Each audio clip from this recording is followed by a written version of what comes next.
Thank you for joining XROM, which is India's first AR/VR focused podcast. And today I'm delighted and honored to have with me Mr. Aragorn Meulendijks, who's an expert on virtual reality, blockchain, NFTs, marketing, crypto, gaming, and the metaverse. He's on a mission. Sounds like I'm an expert on everything. He's on a mission to build a decentralized metaverse platform accessible anywhere at any time. He's ex-CMO of your Open Metaverse and Beemup, and the former regional key account manager of LinkedIn. Aragorn has moved to an advisory role, acting as a Metavangelist for YOM, and he's currently the founder of It's MrMetaverse. Aragorn, first of all, really appreciate you taking time and being part of the podcast.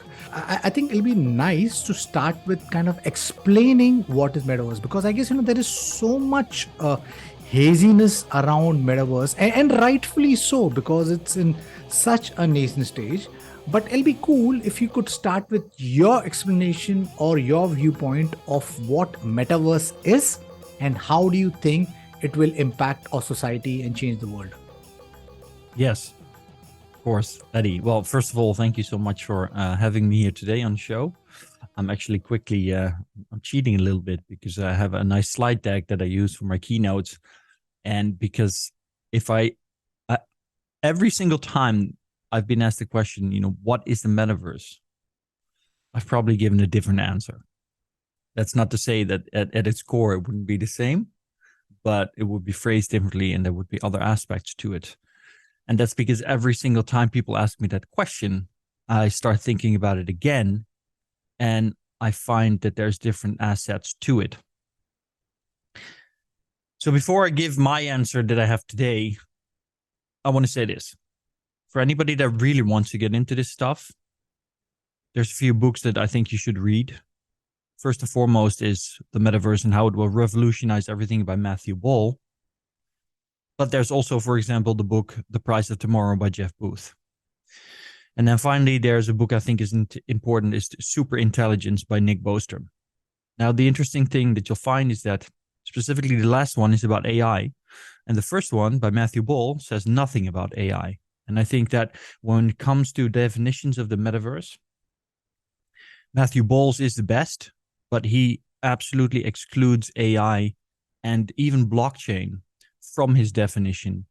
He does talk about decentralized technology in his book, but he doesn't include it. And so when I talk about my definition of metaverse, I try to make it as simple as possible, because that allows for change over time as to the underlying foundation in technology.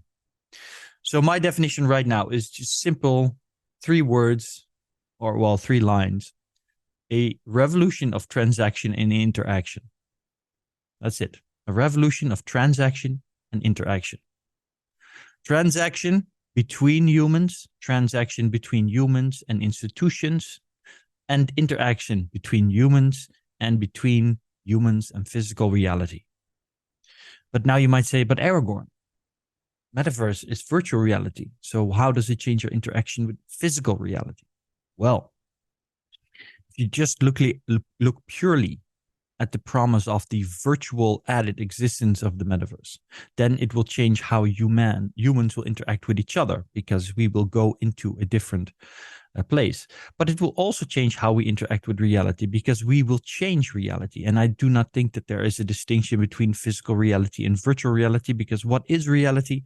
I agree with Morpheus in the Matrix, and it sounds a bit tacky, but reality is just electrical impulses interpreted by our brains from our senses. And then they're filtered again, because a fly loves shit and we do not. So our reality is already different from a fly, even though the physical reality would to us seem the same. Right? So if we change those impulses, it is still reality. It's just an extended reality.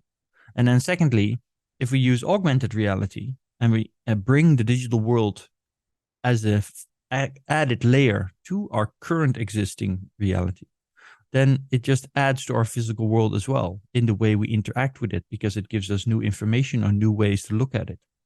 So in the simplest form for me, there's a revolution of transaction interaction. So I've had various guests, and I think most of them, try to give like a specific definition of the metaverse. And I love the fact that you were humble enough to admit that uh, the definition is ever evolving, because it's in such a nascent stage. And I yes, I think the visionaries, or the people who are like fronting this technology have some kind of a idea of what's it gonna look like, what's it gonna be. But I don't think there's a single person in this world who understands metaverse uh, completely and can predict with 100% accuracy of what it is or what's going to be completely. And I love the fact that you said, yes, that there's the definition itself is evolving, and there's going to be a convergence of technologies. And you mentioned that Matthew Ball's book is a great point, but he missed out on AI and Web3. And yes, I think there is so much convergence which is happening, right from AR, VR, MR, binding with 5G, which will make it more accessible, IoT, which will kind of like have scanners on the physical world, the artificial intelligence, which will give you virtual avatars, and so on and so forth. So there's all of these, and plus obviously the NFTs and the cryptos, the underlying economical layer of metaverse. So There's a lot going on. yeah, and you also touched upon this changing reality, and what is actually real. And though it's a deep subject, but somehow the entire universe is made out of atoms, and Yes. atoms actually do not exist. And that's there was an experiment done called the double slit experiment, which kind of proves that a conscious observer brings about or manifests the entire reality. So thank Yes. you for explaining the metaverse so beautifully. I think Web3 is going to be another transformational technology, and is going to be, I feel, another convergence over there. So would you mind explaining also what is Web3 and its role in the metaverse? I think that's very important that people understand that there is two terms, both Web3, that are being used interchangeably right now, and that is incorrect. So there is Web3, and then there's Web 3.0. The one, Web 3.0, is a term coined in 1999, and it refers to the semantic web. Now you might say, Aragorn, what the hell is the semantic web? Well, it refers to the belief of scientists that at some point in the future, the internet will be capable of not just being a place where we can transact data, right? But that the data that we put in the cloud or on the internet will be to some extent understood by the internet, and therefore it can understand the context that is necessary for the data. It can have a contextual insight, and that can then inform its output to us, right? So in other words, the internet to some extent becomes at least some level of intelligent, if not sentient. And that can have an impact on how we interact with the internet. And today, because of this current new revolution in AI technology, because we had a AI winter basically throughout the 90s and the early 2000s. We've come out of that. We're making new innovations now in AI technology. That combined with Web3, which is really, it's a coin term in 2014 by the blockchain Ethereum community originally, I think, And it simply refers to the integration of blockchain and crypto technologies in the internet to provide new payment rails, to provide new ways of digital identity, to provide continuity of data through decentralized means, right? So that's something else than the semantic web. So Web3, the most recent term referring to blockchain integration on the internet, is a part of Web 3.0, which is a broader definition that includes artificial intelligence and can also include XR and AR, because these will be meaningful ways in which we can interact with that semantic web.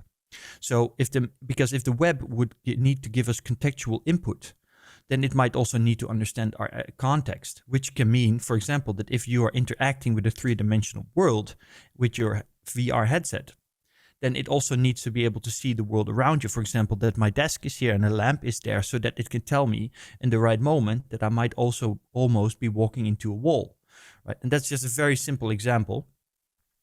Some people might argue that it doesn't exactly qualify, but it gives you some idea. So that's about the semantic web, an internet that is becoming smart enough to give us data that is not just a direct response to our query, but that takes into account our circumstances in the moment we ask the question or in the context that we placed it. So that's Web 3.0 and that's Web 3. And all of that then rolls up into the metaverse, where we take it all one step further and we create a whole new virtual galaxy or realm of or level of reality that adds on top of our current one. Aragorn, you've been part of LinkedIn, and you be invested in marketing, and your profile says modern marketing. Today, everybody wants to know how the metaverse can help them or their business, right? So somebody who's been invested in marketing and modern marketing, what would you have to say? How do you think metaverse is going to help in branding and marketing? There is an endless amount of possibilities that could work. The truth is that even with my biggest creativity hat on today and my broadest imagination, I won't be able to tell you today some of the simplest ways marketing and branding will be changed 5 years from now through metaverse technologies, right? Because there's no metaverse yet.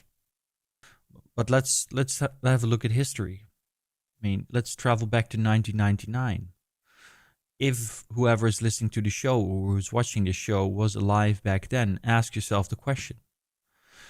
Your best, most creative friends, the most visionary people in the world, could they have told you at that time that today you would have in your pocket a supercomputer that is tens of thousands times as fast as the first mobile phone, that allows you to have a crypto wallet where you can transact cryptocurrencies to the other side of the world in an instant, that allows you to have control over your traditional bank accounts, that allows you to have a video call with your mother, your father, your sister, your best friend, who might be anywhere in the world at any given time, that allows you to use filters on top of social media posts that you can post, videos you can make, that allows you to track your health through your health trackers, that allows you to do all of that through a touchscreen.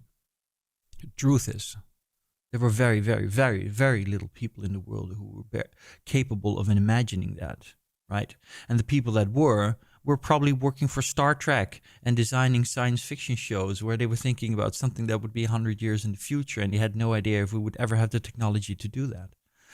So if you ask me today, I'll do my very best, but it's very hard because predicting the future is very hard. But what I can say is that we're going into an incredible new time, because simply think about it.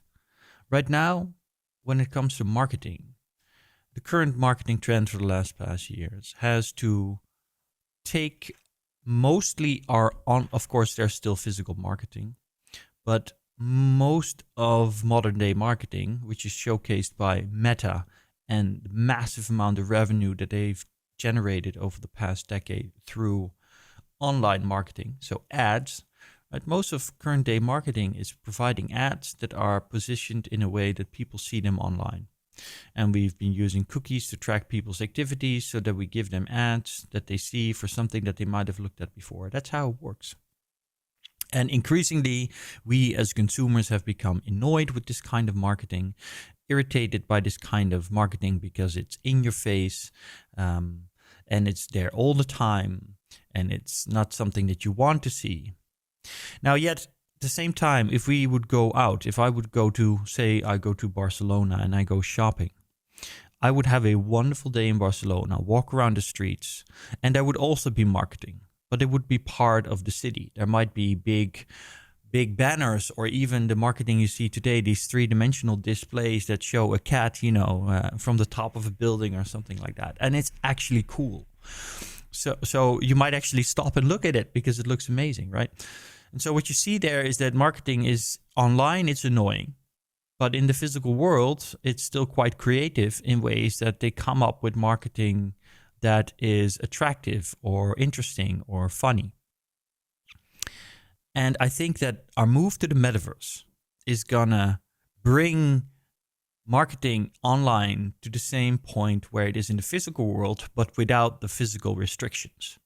And that is key, because if we are going to be interacting with the digital part of our identity, the digital part of our lives in a digital environment that is not limited by the same kind of physics like gravity, or size or anything as a physical world, then they can take the marketing creativity that marketing agencies are showing in the physical world to come up with marketing for specific locations, specific landmarks, specific countries and specific cultures.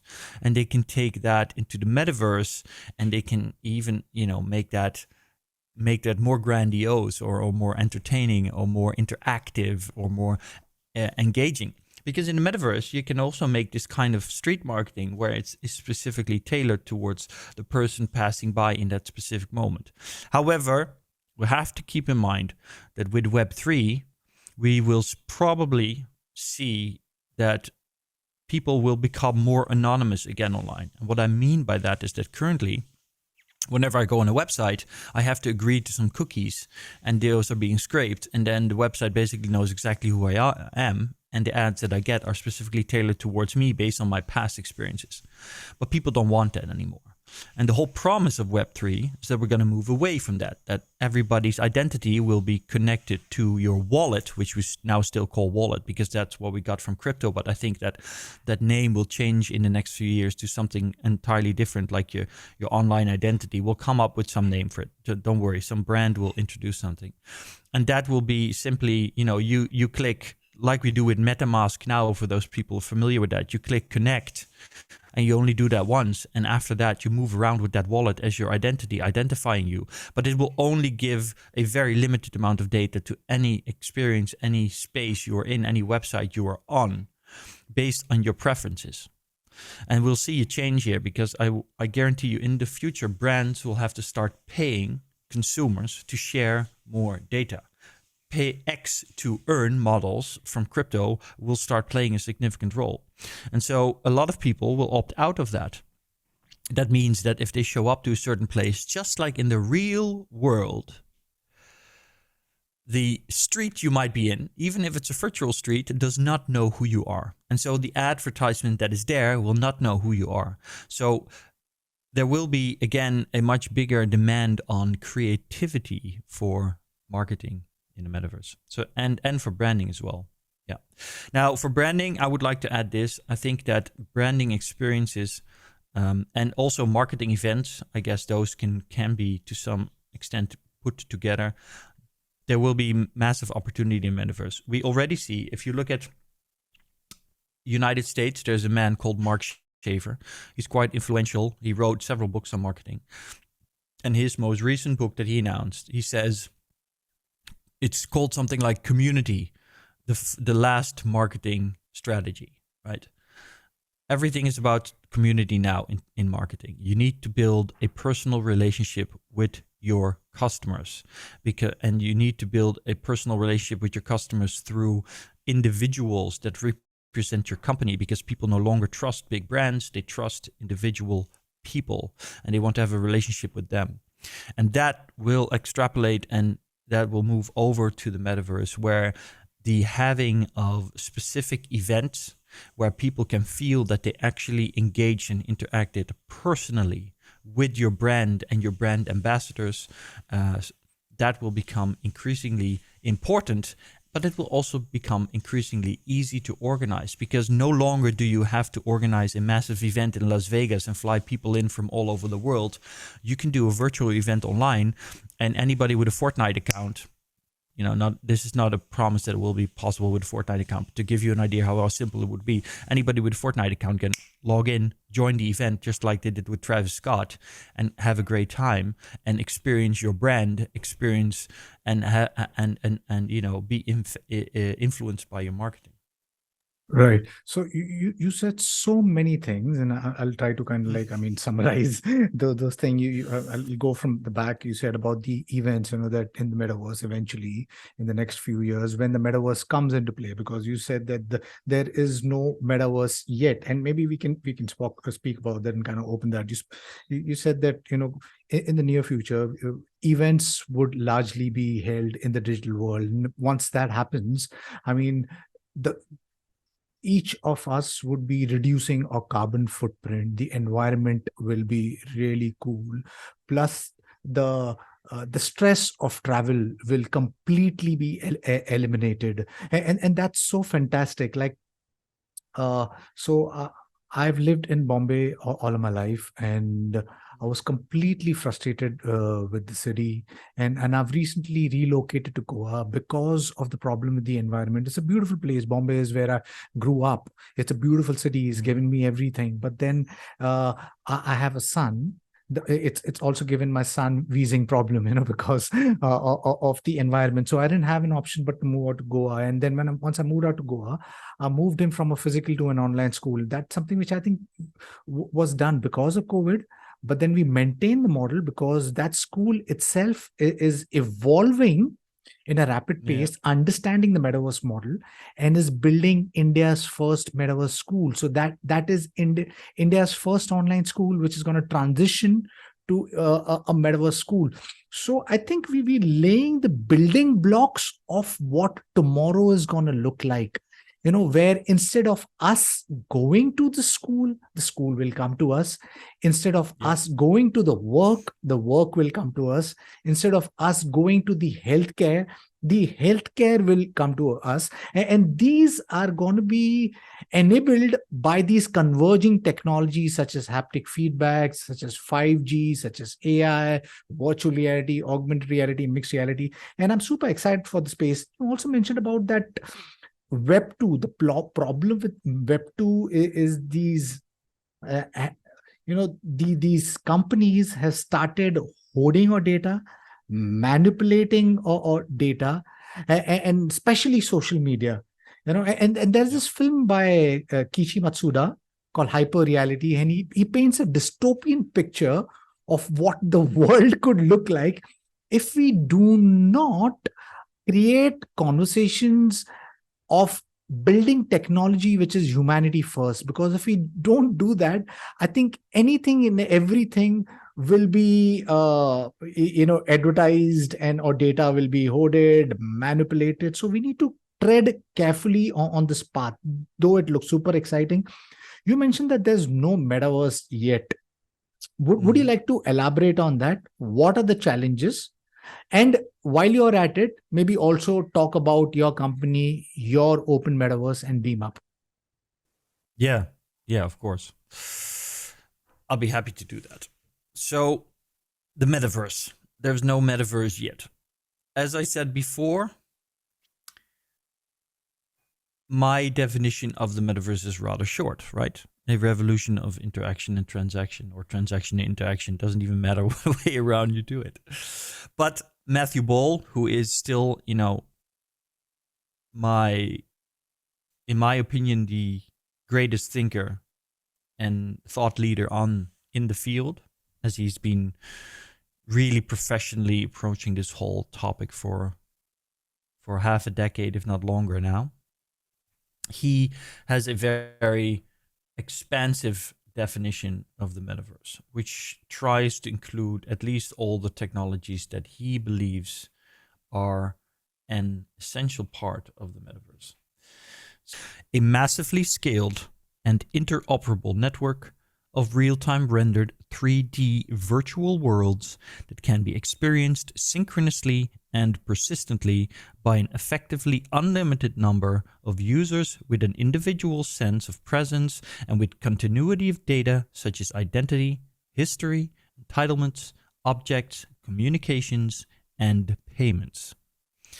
See, so this is very extensive. Now, so whenever I look at, is there a metaverse yet? There's a few things that I keep in mind. First of all, it is not a metaverse. It is not metaverses. It is the metaverse, like it is the internet. So ultimately, what we have, or at least what we want, is to have one metaverse that encompasses all of what is now the internet plus every expansion of the internet and how it is interconnected with our reality through augmented VR, 3D, etc. in the future. That's one thing for me. And we don't have anything even remotely resembling that yet. Now, I'm not to say that we won't be able to say that we have a metaverse or the metaverse yet when we don't have something that is completely as singular as the internet is today. Maybe we will. I'm not even entirely sure that we'll ever get to this utopian idea of one metaverse like we have one internet. I think that the fact that we have one internet across the world might just have been kind of a fluke where we got lucky because nobody really knew what was going on. Because now we have all of these big tech companies that all want to take control. Right, Tim Sweeney, the CEO of Epic Games, the company behind Unreal Engine, one of the leading 3D spatial computing engines in the world, simply said the company that controls the metaverse will be the most powerful company in human history, approaching godlikeness even. That's a lot. That's a big claim, but I do believe he's right. Right, so that means that all of these tech companies now, they know that it's all in, right? Everything's on the line. They have to win now, or they won't win at all. At least that's the belief among these tech CEOs. And don't you be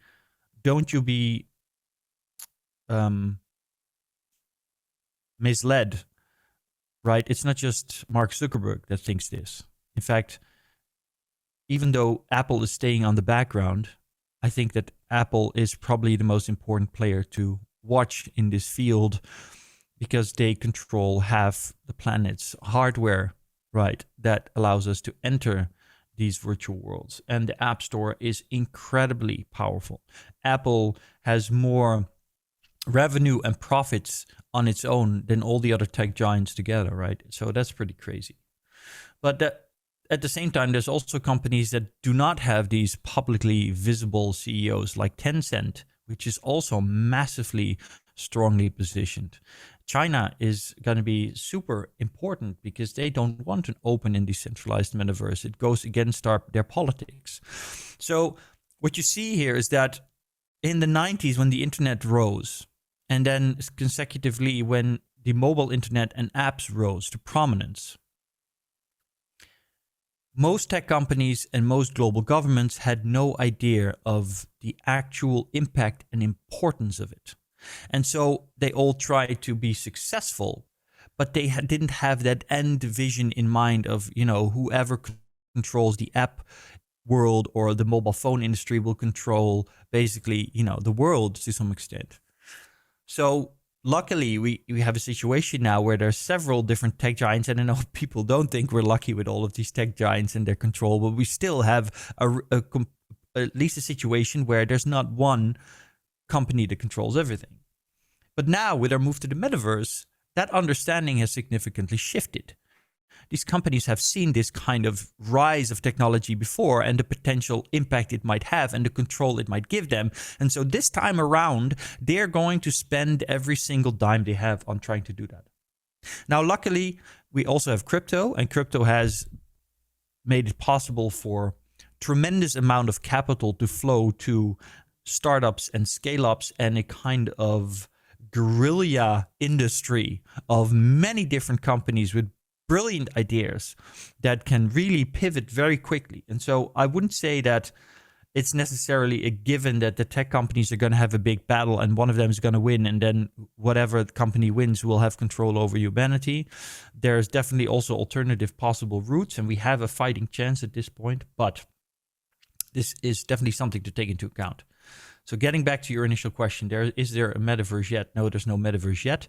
Well, I still look at Matthew Ball's definition of the metaverse to ask the question, are we anywhere near having a metaverse yet? And so when I see people posting online, like this week, I saw the CEO of Exclusible post online, right? I responded. He hasn't responded back, so I'm afraid I didn't make friends. But I said, look, I love what you're doing. But he said, I have available these metaverse experiences for a few brands. And I said, well, I love what Exclusible does. But for somebody in your position and of your knowledge, you are misleading people to say that Exclusible is a metaverse or has metaverse experiences, because you are not interoperable, you are not persistent, you are not effectively unlimited in terms of the users that you might accommodate. You do not offer a synchronous experience, an individual sense of presence, maybe, but definitely no continuity of data, identity, objects, entitlements, communications, and payments, right? So you're simply not meeting 9 out of the 10 requirements to be a metaverse. And that doesn't even include my personal belief that it needs to include AI to some extent, and that it needs to include decentralized technology for it to be anywhere near what I would call the ideal definition of a metaverse, right? So I think we'll have some time to go before we will have something resembling a metaverse, maybe 5, maybe 10 years before we'll see the first metaverse kind of environments come into existence, because for that to appear, there need to be collaborations. So let's say that there's now a collaboration between Meta and Microsoft. Let's say that Meta, Microsoft, and a couple of new platforms that are currently in a startup scale-up phase, that they all bond together and they create virtual experiences, worlds that are interoperable and interconnected.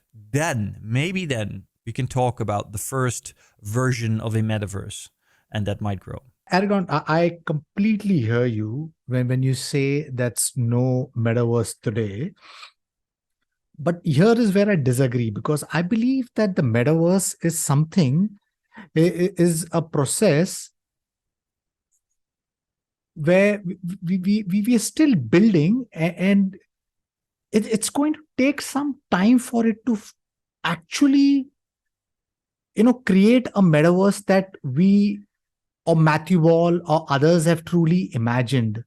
But I guess we all laying the building blocks, and in some form it is the metaverse. But yes, we can obviously debate that it is not the metaverse that you're talking about, but it is some sort of metaverse, because I guess life is like that. It's an iterative process. Like me, when I was born, I was not the Eddie Avil, or you are not the Aragorn. You became that, and you're still in your journey. So I feel that the metaverse that we're talking about, I think it's going to be an iterative journey where there'll be various convergence of technologies. There'll be various shattering of beliefs, because so far, even the ethos of interoperability, I don't know whether, we as entrepreneurs who are building out completely understand that. Neither I think we understand decentralization completely, because I guess no matter what, when we live in a capitalistic world where everything is done with profit at mind. And here we are, where a technology or partner is kind of pushing us to, think otherwise. Because even with AI, there is now, I want to explore that, that copyright itself is becoming history. Patents are becoming history, because I think we all. I'm an artist. As a core, for 20 years I used to play for a rock band, and I used to think of my music and my song as my babies that I'm producing, which I let out in the world. And there they go. When there's more listeners, the baby grows. And it's like us. When we are born baby as a child, the environment makes us. So as far as the metaverse, I don't really know. I mean, obviously it's an iterating process. And I think these entrepreneurs who are laying the building blocks, eventually block by block, we might get into the metaverse that we are talking about. You didn't talk about your open metaverse. Would you like to, is that the metaverse that you're talking about? Or what could be the metaverse that you're talking about? Yes. Well, let me first say that I do not necessarily disagree with you, right? Getting to the metaverse is going to be an iterative process. And I agree that there will not be a singular day where we say, now we have the metaverse and from today on we have the metaverse and yesterday we did not have the metaverse. And I think, it's reasonable to argue about or to disagree maybe about, at what exact point do we start to go into this part of being metaverse. I mean, it's funny because, even today we still have conversations, despite all our scientific knowledge, we have conversations around the world, what constitutes human life? At what point does a fetus or, a pregnant woman actually have a human being inside of her? And at one point, is it still something that's under construction and not a life, right? There's massive disagreements about this. And it's a very complicated topic. And so in the very same sense, you can talk about the metaverse, right? You could say, the fundamental technologies that we need to start building the metaverse, they are here today and they will mature and they will come together. And so you could see those maybe as organs and they're already forming. But is it a coherent, the way I look at it anyway, is it a coherent body yet, right? Are they all connected and working together yet? And I'd say that right now they're not, in a sense that I would constitute as being the fetus of the metaverse, if we can use that analogy. But people can disagree with that, and that's fine. We can agree that over the next 10 years, we'll definitely be seeing, in one way or another, we'll start to move into a real, the precursor of a metaverse, proto-metaverses maybe even. Some people argue that Roblox is a proto-metaverse. Other people argue that, Decentraland and the Sandbox, I highly disagree with that, by the way, but are proto-metaverses. So as for Yom, right, because where does Yom fit into all of this, formerly known as your Open Metaverse? Well, not gonna lie, Yom is a startup, and like any startup, there is also an internal search going on for who are we, what are we exactly. And I'm not one of the founders. I was one of the first employees. But I can tell you that over the course of the last year, we've had many conversations around, what exactly is, where are we exactly going? What is our offering? What is a product or service that we're trying to build? And what we all agreed on is that Yom is a platform. It is a platform that, and this is actually a term that I came up with, or an analogy that I came up with initially, and first nobody liked it and then everybody started using it. But the way I like to describe it is Yom will be the YouTube of the metaverse, right? And if you know how important YouTube has been to the rise of video content online, then you know how important I think Yom might be for the metaverse. And what that constitutes is that Yom as a platform will enable creators, or anybody really ultimately, but initially creators and brands, to create three-dimensional experiences, just like they make video experiences right now on YouTube, and share them with their audience. But because it's built on Web3 technology, it will also allow them to monetize those experiences properly and still make them available to anybody. And they can also connect them to each other, right? Because the one fashion brand or cosmetics brand can connect their experience to another cosmetics or fashion brand or a sports brand, and they can do things together, and they can have their worlds merge and collide and interact with each other. And there's tremendous opportunity there. So that's where Yom fits in. But how do you position that, right? How do you take that to market? That's another question. And I personally think that Yom should go to market more like a TikTok or a Instagram, because I think that it should focus on those creators and then bring in the brands. But the feeling I get right now is that the goal that the founders are taking, Jorrit and Alex and Daniel, is where they want to really specifically focus more on bringing in really big brands and companies and agencies that can build on the platform for professional and business clients to take use of this platform, because that is where, you know, it seems like the big money is, and for them to be successful, and I don't blame them for this, it's totally understandable, but they need to make, of course, a product and a platform that is self-sufficient and that is profitable, because otherwise you cannot do anything in this world, right? So that's totally fine. That's very logical. However, and I can say this now because we're doing this interview, but end of the month I will be leaving Yom as an employee, and I will stay on as a strategic advisor, and I've never been one to not speak his mind. So I'll say this here like I said it to them. I believe that the mistake they might be making, and I'm not sure about this, you know, but if we look at Microsoft, right, because I always look at history to inform my present and my future. Microsoft made the same bet several times, right? So take an example. When the mobile market was rising and mobile telephony was rising and apps were rising, Microsoft was still betting on government contracts and big corporate contracts.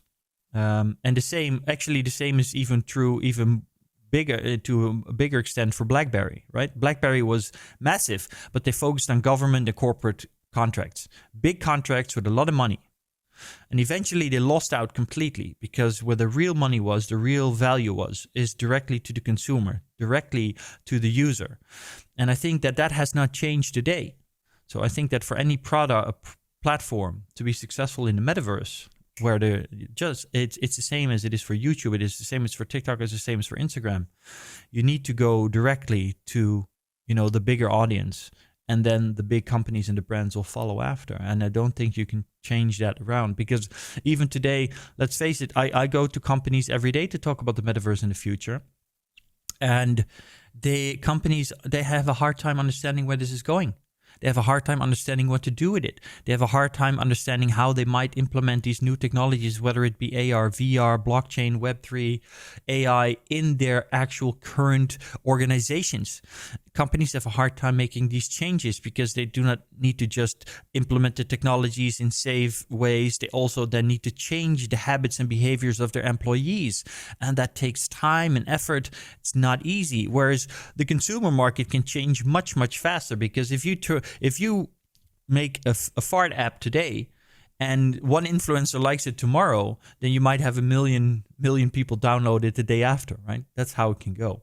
So Yom is an amazing platform, hands down. I mean, if you look around the world, I think there's very little platforms, metaverse companies right now that are developing such an incredible technology. And I know things are going on inside now in the ways Jorrit and the team are trying to, and Ronald are trying to build the infrastructural technology that they want to use, and it's really mind-boggling. I can't talk about it, unfortunately, but they're really doing some incredible shit. That's just the only way I can put it. The way they want to approach the market, you know, we differ of opinion on that, but that's fine, right? I've given them my advice, and I trust them to make the right choices there. So Yom, YouTube of the metaverse. Right. So wish you and the team very best. And I'm sure even when you step down, you're an advisor, I'm sure you'll keep on adding a lot of value to them. And I'm sure right now, since you've moved on to your own stuff, it's MrMetaverse, by advising and consulting, there's so many other startups and entrepreneurs who will be able to get help from your knowledge and understanding in building a product and solution. So yes, I mean, you pointed out that we are living in an extremely dynamic point of time where there are these enterprise who want to get into metaverse and Web3, but it's extremely hazy, even now. I mean, how do you take that first baby steps? And in all fairness, Web3 is so overwhelming. And even metaverse, because it's like you said, it's constantly evolving. There's more things converging, and every day there's a change. So it's very difficult to keep in track. And you also pointed out, which I agree with you, though the approach would be as a company to go behind enterprise, but I think it's the consumers you go and hit out first, because there is a dynamic which is playing out today like no other, because of the converging technologies, and these big tech are now growingly being more dependent on machines rather than humans. We are automating things extremely fast, and with the possibly reduction of prices of training your machine learning and artificial intelligent neural network agents, AI is going to get more accessible, more powerful, more potent. More startup and entrepreneurs will be able to build out products and solutions, and more tasks will get automated. What that will do in the long run is create another dynamic itself, where possibly money itself could go redundant, because if everything it gets automated eventually, because today we thought that creativity is something which AI will not be able to automate. But today we have platforms such as Stable Diffusion, which is doing text to image, text to video. Then there's OpenAI's Dolly 2, which has released their APIs. They do AI generated art, AI avatar. So it's getting complicated, and then organizations itself could structurally change from the hierarchical manner to possibly adopting the DAO frameworks, the decentralized autonomous organization. So there's this convergence of dynamics which is happening. How that pans out is it's very hazy. This role of AI in metaverse and creativity, how do you think it's going to impact? Because even now, Stable Diffusion does fantastic text to image generation. My child sits on it. He's 7-year-old. And he's become a designer, because he's just putting in these prompts. The prompts are creating images. There's no copyright. You don't have to pay the artist. In a world with this dynamics, You're saying a lot of dangerous things. Yeah, how does this pan out? Yeah, how does this pan out? That's a great question. Well, you said so many really interesting things there, Eddie. There's so many things I could respond to. So let's try to take it one at a time. Maybe I should write that down. You said we might go to a world with no money. That was the first time I really perked up at what you're saying. Well, not the first time in the conversation, but that was the first big perk in your current response. And then, of course, there's copyright that you said after, which is an interesting conversation. So let's start with the no money. Okay, so conspiracy theorists might say to us, Eddie, Aragorn, be careful what you're saying right now, because tomorrow you'll be disappearing if you're saying that the world might be without money in the future. Right? We can see around the world that central banks are very, very, very, very worried about what's happening with crypto, right? They view crypto and Bitcoin specifically as a massive danger to losing complete and utter control, losing control over the world economy. Now, of course, we crypto people, we know that they've already lost control. I mean, it's very obvious after 2008, and now again, as we're heading towards a complete economic meltdown, we know they already lost control. They just don't know it yet. I think they lost control the moment Nixon decoupled the gold standard from the US dollar. I think that was the moment everything started going to shit in terms of our global economy. But they don't believe that, and they are super afraid of crypto and super afraid of the potential of having completely decentralized payment rails and systems that allow people to instantly have transactions between people. And here we come back again to my definition of the metaverse: a revolution of interaction and transaction. So that's one. I think that you're right, though. I believe you're absolutely right. I've been saying this, and people will call me crazy, and we'll see. I can't wait. Well, I can. I don't want to go into the future fast, but it will be interesting to see in 30 years down the road whether what I'm saying now will come through. But I have come to believe, not really, but I say this in a funny way, but that the writers of Star Trek were visitors from the future. And when they said that we would go through a third world war and then we would come to a level of enlightenment and we would ditch capitalism and we would have abundance for everybody, I'm starting to feel that that might actually be what's going to happen in the next 50 to 100 years, right? If I look at the conflict in the Ukraine now, you might even say, well, this constitutes the start of a global period of conflict and disruption.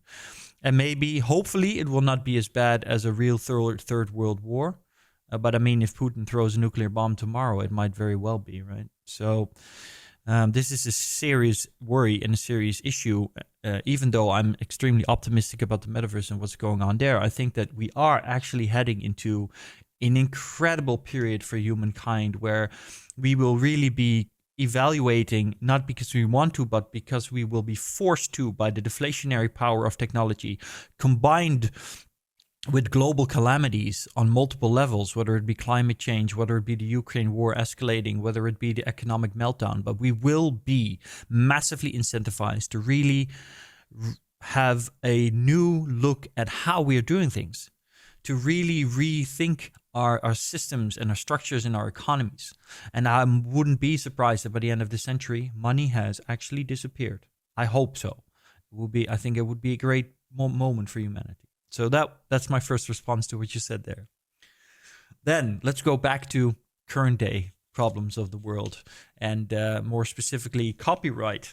Yeah, there's a massive conversation. I loved when you said I'm an artist. I used to have a band, and I loved the songs I made. I had a conversation the other week with artists online, and they said whenever an artist gives birth to a creation, they instantly, become its mother or father or something along those lines, and they take ownership of that creation, is what she said. And I said that's very interesting. I said because the way I look at it, and look, I am a reasonably materialistic person. I have a computer here with 3 screens, and if somebody would come in today and say, I'm going to borrow them, I would be upset. No doubt. Having said that, I also recognize that the idea of ownership is a human construct. And somebody said, yeah, well, it's a very short-sighted way of going about it because it is rooted in long cultural history, etc., etc. Yeah, that's probably true. I think it probably started out with us considering women as our property in the Western world at some point in the past, and then we started marrying them out, and then we got other riches with that. Somewhere when we transitioned from being hunters gatherers in tribes to the Cultural Revolution, etc. Is it that correct? It's the agricultural revolution, etc. Somewhere along the lines, we came up with ownership, right? Because it made sense at the time. But that doesn't mean it has to make sense always, right? And we can recognize now that capitalism and the idea of endless exponential growth is simply impossible to maintain. Well, not exponential growth, but infinite growth is impossible to maintain. Even if you read science fiction books like The Three-Body Problem by, and I can't pronounce his name, but it's a great Chinese writer. I highly recommend this series. He writes about that ultimately in the future, even in the universe, if infinite growth is what civilizations maintain, that ultimately it means that even the universe would be there would be finite resources, at least finite resources in the sense that we cannot reach all the resources in the universe. So the resources that would be within reach of our civilization will be finite, and therefore we will be competing with all other civilizations within that same territory for those resources. And because the distances are so great and the speed of light is a limitation, we would have no choice but to always try and take out any other civilization before they take out us, because we can never be 100% certain that they can be trusted. That idea is crazy. So I really want to, and I hope that we can find another solution on planet Earth. And then if we bring that back all the way to copyright, because I'm going to this really grand ideas of the whole universe, and then I'm trying to bring that back to copyright. We need to step away from the idea that any idea that we have is solely our own. Because, and I read, the Tools for Titans by Tim Ferriss, which is a collection of interviews with great entrepreneurs and thinkers. And there's actually a chapter in there with Arnold Schwarzenegger, and I love this one. Arnold Schwarzenegger said some really crazy, smart stuff. He also said some really stupid stuff, like that if we sleep less, we'll have more time. Sleeping less is not a good idea, people. He said sleep faster, I believe. But he also said something incredibly wise. Arnold Schwarzenegger said, "There's no such thing as a self-made man. We all stand on the shoulders of giants." And you can extrapolate that to everything in life. There is no such thing as a unique idea, because any idea that you have in your mind is a reconstruction of the ideas that were put in your mind by other people. You read books, you read history, you listened to artists, you listened to music, and all of these inspired you. And even if you don't have an idea that is exactly the same as somebody else's, you took elements of the things that you encountered in your life and your brain combined them into something new. And so you can say, yes, it is unique, but at the same time, it is also always constructed of parts of somebody else's ideas. So the idea of copywriting everything, the only result that has is that it constricts us as a race, as a society, to be the best we can be, to reach our full potential in terms of creativity. Because if we want to reach the full potential, we need to let go of that sense of this is mine and you cannot have it. We need to start sharing it so that we can all benefit and really move forward and innovate together. But this is where the problem is with capitalism. And now we come back to the initial part where you said money might disappear. Capitalism is the driver for this mindset that we need to have copyright, because we need to have copyright so that we can monetize our ideas, and we need to have monetize our ideas because we live in a world that tells us that that is how things are done, that we can only survive if we make money and profit on everything we create, and if you don't, then you're left out in the cold. And that's why all of this needs to change, and I hope it will over the next 50 to 100 years, and I hope that the technologies that drive the metaverse will give us the tools to do that. That was extremely profound, Aragorn. So, and I really hope that at least we take on that path, because so far the entire world is built by, I think, 5% of individuals who run the entire world. And that's the reason the world is so unequal. The fact is that I think 4% of the population of the entire world own 95% of the entire human wealth. So the narratives by them are something that we take in like a religion, and we create a life or businesses. I think that needs to change, because I think we are on a path of human evolution where the blinders of religion, the blinders of everything that is falsely being created by the capitalistic society and structure is going to give way if we understand the importance and the benefit of this tool called technology and partner it with it. We need to create more relationship between the technology we build, because the technology we build is like our own product. It's like our own child. I think the entire Western world has demonized technology, specifically Hollywood, by creating these movies such as Terminators, saying that how the future is going to be dystopian. But I think the future can be extremely utopian if we create the right conversation. The entire narrative so far has been wrong. The education or rote learning education, the healthcare, everything is so structured. I think we've been caged into a box by these schools and healthcare and religion, when the only way where we can become universal citizens is when we ask deeper questions and break out from these box or cages that is set by religion, society, culture, education. I think time has come for us to ask these deep, brave questions, because I think in another couple of years we'll be breaking away from these 2D world that restricts us. Where we'll be able to, where I'll be able to possibly sit next to you, and that's the dynamics which is happening. This is all imaginary at this point in time, but it's all going to be enabled by the metaverse and artificial intelligence and technology. So I think we need to create conversations on how we create technology and this human machine collaboration partnership that creates the next human evolution. I think no conversation on metaverse can, we can find a closure if we don't come up with, like the low hanging fruits for consumers and enterprise, and the future roadmap of metaverse. So what do you think, for those enterprise who want to get into metaverse? What is the low hanging fruit where for metaverse, and what is the future of metaverse? Yes, you said a lot of interesting stuff again there. Low-hanging fruit. Not entirely sure that there is any low-hanging fruit in this case. Because low-hanging fruit, I've done sales for a rather big part of my professional life. I did sales at LinkedIn, I did sales at Oracle.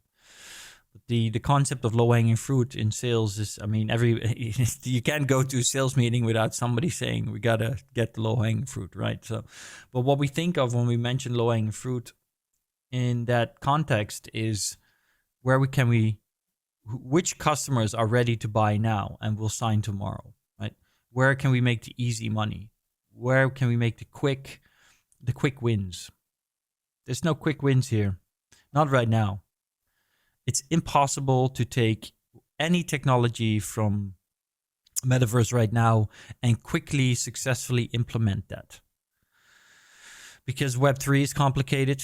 And it is not very user-friendly yet. That is just the truth. It's a million times more user-friendly than it was 5 years ago, but it's still not user-friendly in the sense that, you can just download an app and you can use it and don't have to think about things like, how do I connect it to my MetaMask, or how do I transfer funds without potentially using them, or how do I maintain my security? How do I connect it to an exchange without an API and a secret key and a private key and all kinds of stuff. And the same goes for the other technologies. If you want to do AR, VR in your company, you need to get the headsets, and then people need to put them on, and they're still very heavy and uncomfortable, although the new Meta Quest Pro is actually, I'm really impressed with it. People say, I expected more, but I think that if you consider where we were only a few years ago, we're making extremely fast headway, and that's only due to Meta investing so much in this technology. So I want to say thank you, Mark, for doing that, even though I'm not big fan of the idea that we'll have big corporate companies bringing us into their ecosystems, which maybe Meta want to do, and people are afraid of that, quite rightly so. But I think that Mark is doing great work for furthering the cause of VR and AR in terms of the hardware.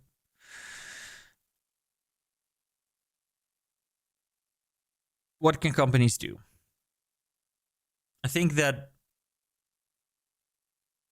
the only thing that's reasonably simple right now is the integration of artificial intelligence in the workflows.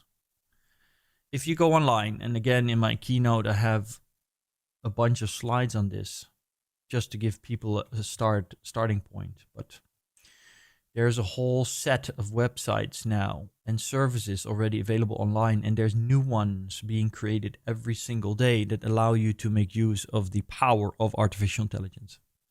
Now, there's risks to that, so I also want to warn that this is not something that you can just do without any risk, but there are definitely some bots out there that you can use. For example, you could start using Jasper AI today in your conversation, in your company. You could ask your marketing team to start experimenting with Jasper AI to write copy, because it's an artificial intelligence that writes copy. You can ask your developers to play around with Bubble as an app that uses artificial intelligence to write apps. And you can see and experiment with that and see how well it works and what possible risks there are using it. You can have your assistant use Otter.ai to transcribe your audio meetings into a document that can be read.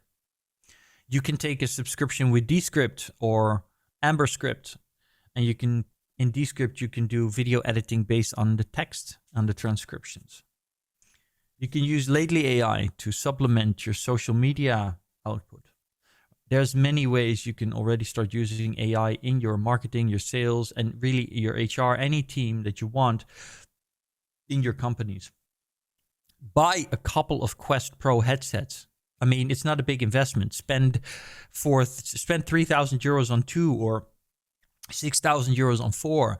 Put them in the office, and on Friday afternoon, have your teams try them out and experience with them, so that you give your employees, even if they might not have this technology at home, you give them that experience in the office so that they can experience it, they can get used to it, they can get comfortable with it. Hire a Gen Z employee, right?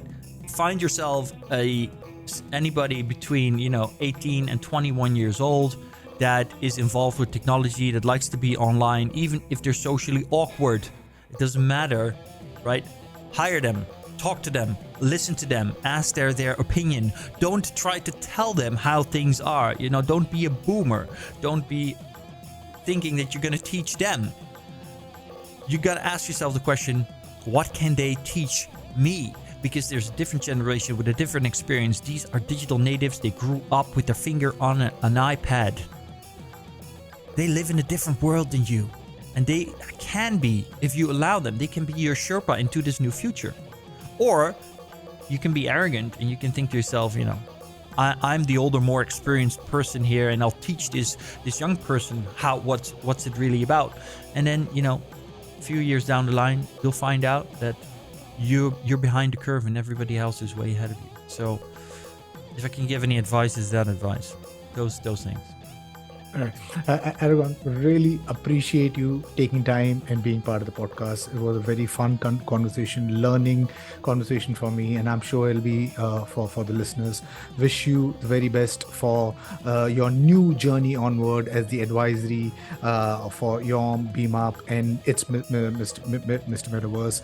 And I'm going to link your contact down below, because I'm sure there'll be people from here who would want to get your expertise and reach out to you or partner with you. So thank you once again for being part of the podcast. And listeners, if you like what you see in here, then please press the subscribe button. Until next time, see you guys. Bye-bye. Thank you. Thank you, everyone. Thank you, Eddie. It's my pleasure.